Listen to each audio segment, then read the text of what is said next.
بسم الله الرحمن الرحيم الحمد لله رب العالمين وصلى الله على سيدنا محمد النبي الأمين وعلى آله وصحبه والتابعين وبعد أيها الملأ الكريم السلام عليكم ورحمة الله وبركاته.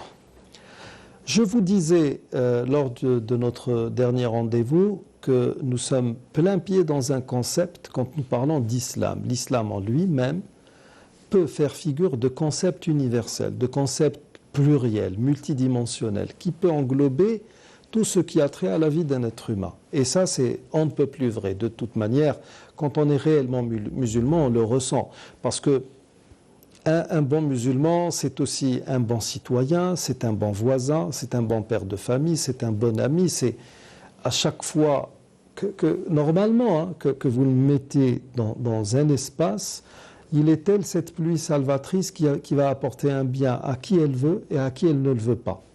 C'est ça le musulman normalement.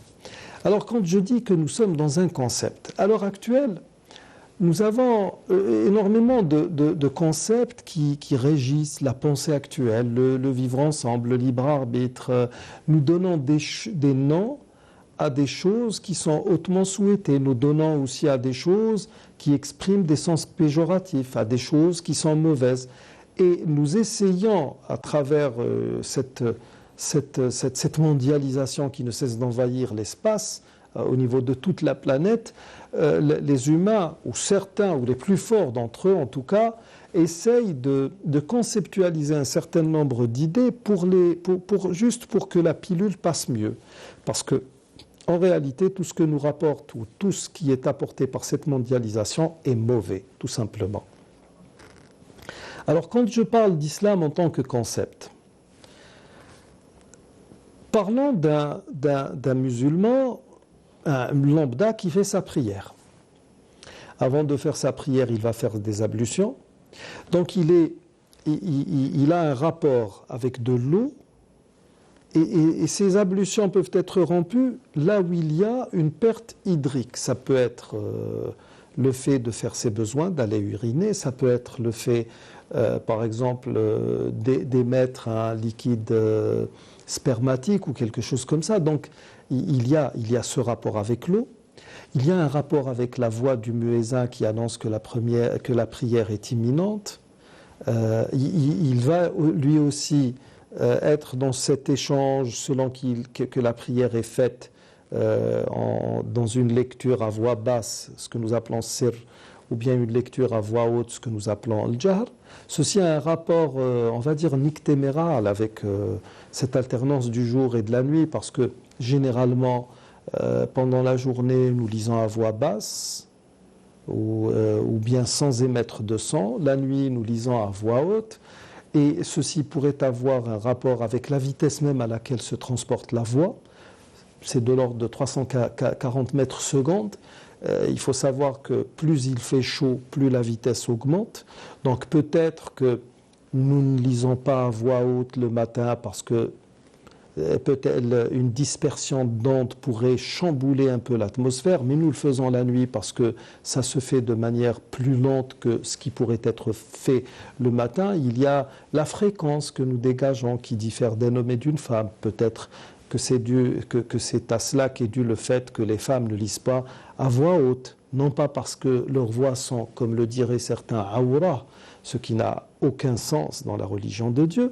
Et puis, ceci pour la prière, pour le pèlerinage, nous nous tournons vers une qibla qui, là où elle se trouve, fait pratiquement un faisceau qui va vers ce que nous appelons le Beit al-Ma'mour, dans la voûte céleste, là où sortent 70 000 anges chaque jour et ne reviennent plus.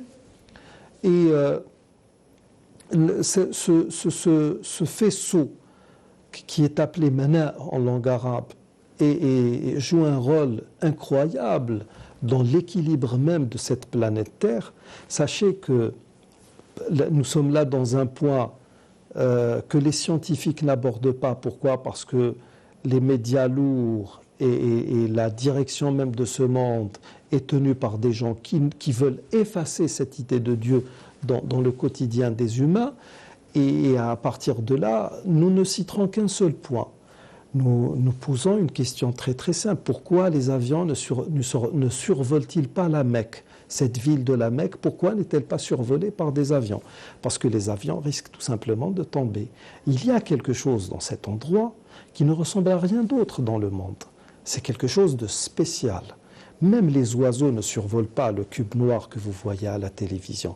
Ils peuvent tourner autour. Mais là encore, nous parlons d'objets volatiles ou volants qui ne pèsent pas très très lourd.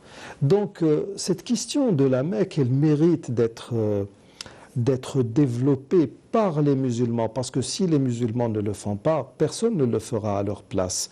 Donc nous avons ce rapport avec cette Mecque. Cette Mecque, une fois par an, va connaître une affluence incroyable. Les gens du monde entier vont venir là-bas, vont tourner autour, graviter autour.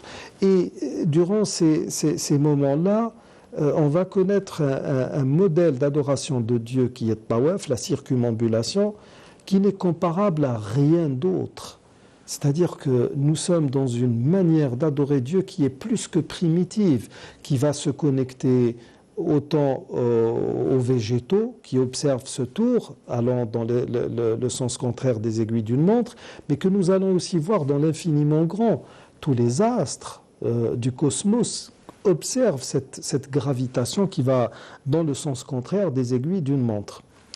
Et puis, autre point très très important aussi en relation avec ce fameux cube noir, c'est que pendant cette période du pèlerinage, nous avons cette manière d'adorer Dieu, de commencer les rites du pèlerinage par un tawaf, mais nous allons aussi faire des choses qui nous renvoient une réflexion sur les cultes que nous observons. La prière que nous observons, est-ce une finalité en soi? Est-elle une finalité en elle-même? Ou est-ce tout simplement un tremplin, quelque chose qui est censé nous projeter vers autre chose? Et même, quand bien même elle nous projetterait, s'agit-il d'une projection spirituelle ou est-ce quelque chose qui doit jouer un rôle d'ordre sociologique, tout simplement, ou sociétal? Nous savons par exemple que la veille même de Arafat, nous allons aller vers la mosquée de Namira, nous allons faire nos prières, les 5 prières, en écourté, bil qasr, mais pas en les regroupant. Le lendemain, nous allons, avant même d'aller vers le jour même, le point culminant du pèlerinage, le Hajj Arafah, le pèlerinage c'est la station à Arafat, au moment même où nous allons aller vers le mont Arafat ou vers cette place délimitée qui constitue Arafat, nous allons faire notre prière du midi et de l'après-midi, Dhuhr wal Asr, en abrégé, c'est-à-dire écourté, bil qasri wal jam', et en les regroupant. Pourquoi? Pour rester dans l'intimité avec Dieu jusqu'au crépuscule.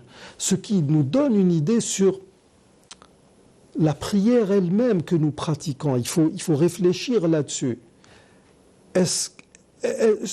Quand je vais dans une mosquée faire ma prière, est-ce que j'ai tout accompli de ce qui a trait à la religion? Parce que nous avons beaucoup de nos co-religionnaires qui vous disent «